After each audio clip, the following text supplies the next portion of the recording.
당신의 미소에 마법 같은 변화가 일어납니다.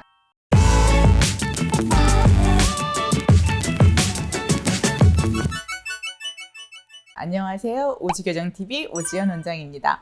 오늘은 이제 교정치료 시기의 적기랑 언제까지 교정치료 가능한지에 대해 설명을 드리려고 합니다. 일단 보통 이제 어머니들 오셔서 제일 많이 물어보시는 게 지금이 적기인가요? 이렇게 많이 물어보시는데요. 어떤 시기가 적기인지는 사실은 부종겹 양상에 따라서 많이 차이가 납니다. 일단 저희가 교정치료 시기의 적기를 찾으려고 하면은 각각의 이제 성장에 대해서 조금 생각을 하셔야 되는데요. 보통 교정치과에 오면 왜 교정치과에서 손사진을 찍지 이렇게 생각을 하시는데, 사실 저희는 이제 보통 성장판을 찍어서 성장 상태를 확인을 합니다. 그 이유는 뭐냐면 주민등록상의 나이가 아닌 이제 각각 환자 개개인의 발육 나이를 알기 위해서입니다.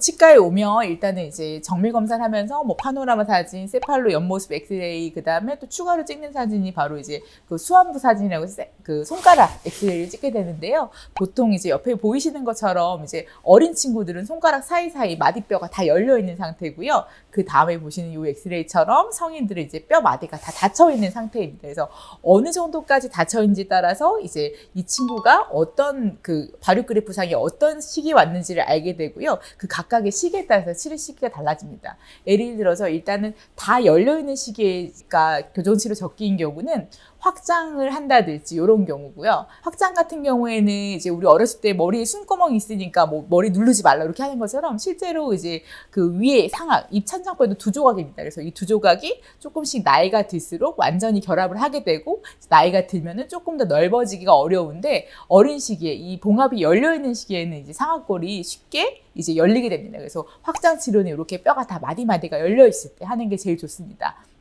그리고 두 번째, 그 아래턱이 좀 짧아서 무턱인 경우에, 이런 경우에는 이제 우리 키가 자랄 때 위턱에 비해서 아래턱이 조금 성장을 많이 하는 이제 성향을 보일 수가 있습니다. 그래서 위턱 같은 경우에는 이제 아래턱 자라는 시기는 보통 키 자랄 때 같이 잡아가지고 치료를 하게 되고요. 보통 우리가 생각하는 이제 치아를 이동하는 치유 교정은 사실은 그렇게 크게 시기는 상관이 없고요. 영구치열이 다 교환을 하고 성장이 어느 정도 생긴 다음에, 그리고 이제 얼굴 모습이 갖춰진 다음에는 이제 어느 시기에든 상관이 없습니다. 다만 이제 아래턱이 조금 자라는 케이스, 그러니까 주걱턱 케이스 같은 경우에는 키가 자라는 동안에는 계속 자라게 됩니다. 그래서 보통 여학생들은 이제 초경 전후로 해서 제일 많이 자라면서 아래턱이 갑자기 쭉 나오게 되고, 보통 남학생들은 여학생들보다 성장 속도가 한 2년 정도 늦기 때문에 중학교 시기에 키 자라면서 많이 자라게 되고, 남학생들이 여학생들보다 성장 시기도 늦지만 그 시기도 깁니다. 그래서 보통 이제 뭐 고등학교 넘어갈 때까지 이제 키가 자라면서 턱이 조금씩 자라는 경우가 있습니다. 이런 친구들은 이제 치열 교정 치료, 브라켓 교정은 조금 천천히 하는 게 도움이 될 수 있습니다. 그리고 교정 치료는 몇 살까지 가능한가요? 보통 나는 뭐 40대인데 나는 50대인데 교정 치료가 가능한가요? 이렇게 질문하시는 경우가 있는데요.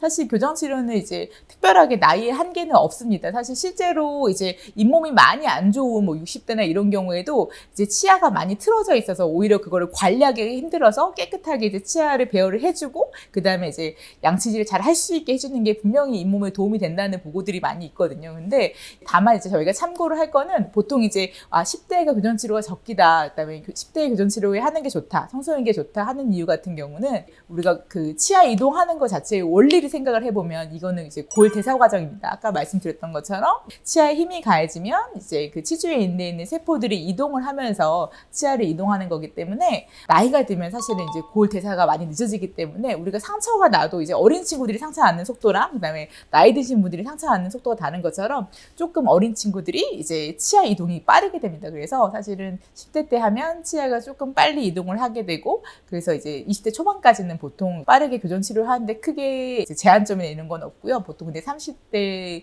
후반 40대 넘어가면은 교정 치료가 불가능한 건 아니지만 조금 치아 이동 속도가 느리다고 생각하시면 될 것 같습니다. 나이 들어가지고 이제 그 볼륨이 감소하면 생기는 같은 경우에는 그건 조금 이제 좀 다른 개념인데, 고압 고경이라고 해서 이제 그 상악골, 하악골의 그 수직 고경 자체가 줄어들면서 이제 약간 좀 턱이 나와 보이는 경우도 있고, 아니면 이제 무치악 같은 경우가 치아가 하나도 없는 경우에는 이제 뼈가 흡수되는 거에 따라서 약간 합축한 느낌이 드는 경우도 있기 때문에, 사실은 요거는 교정으로 해결하기는 조금 어려울 것 같습니다.